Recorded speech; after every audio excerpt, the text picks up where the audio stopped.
I'm Eiji Aonuma, producer of The Legend of Zelda.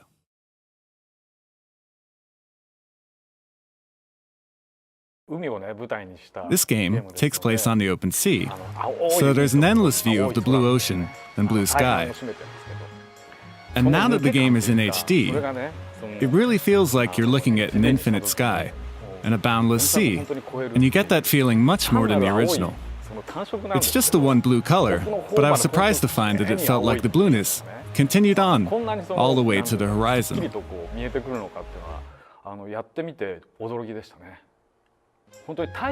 You can really feel the sunlight, which is very important when the setting is on the open sea.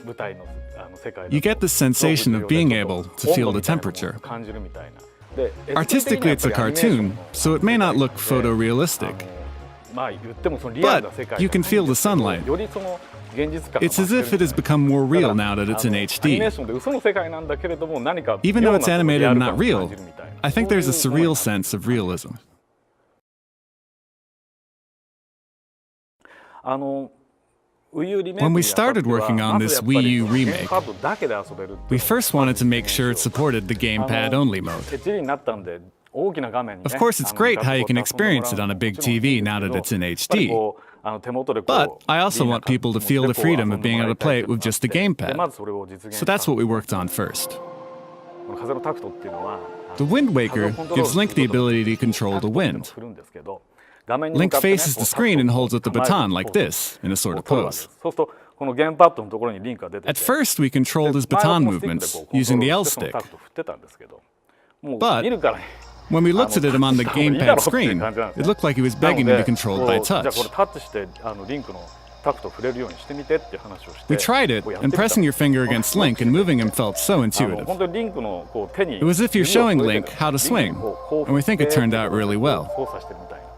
It really feels as if you're connected with Link.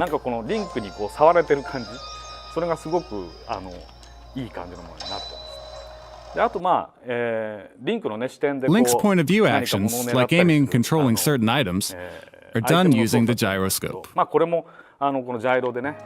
We use this method in other titles too, so you can imagine its intuitiveness when aiming at objects. You're also able to aim using the L and R sticks, so you can play in a style that works for you.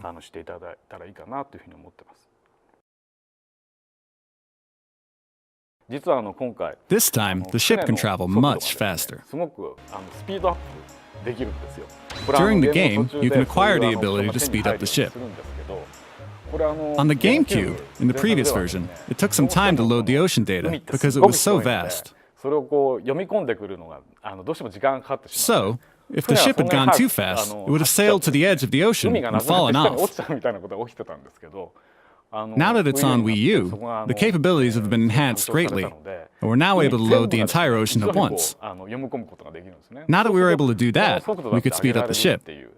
Back then the ship sailed rather slowly, but now that distant islands come closing in at incredible speed, you arrive at your destination before you know it. It feels really great. But if the ship was that fast from the beginning, you wouldn't appreciate it.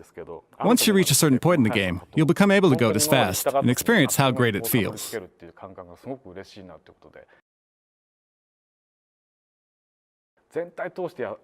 When you play the entire game in the GameCube version, there's an event right before the final battle where you must go and gather the pieces of the Triforce. You have to take your ship out to gather all of them. And this can take a while, and is a little bit cumbersome. That was the tough part in the latter half of the game, and many people felt that it ended abruptly.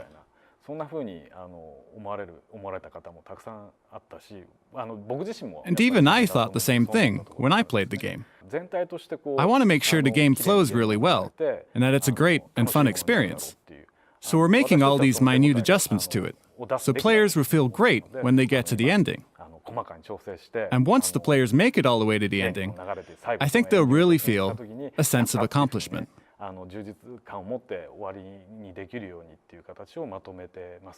I hope you're looking forward to experiencing it for yourself. I feel like I'm now finally fully able to do what I wanted to back then. With the original title, we challenged ourselves to let players feel the sensation of sailing into the endless ocean, to feel the blue ocean beneath the blue sky, for the first time in the Legend of Zelda series. In a way, it was my first game where I was able to freely try a lot of different approaches as I was playing, to see what worked and what didn't, while we were making the game.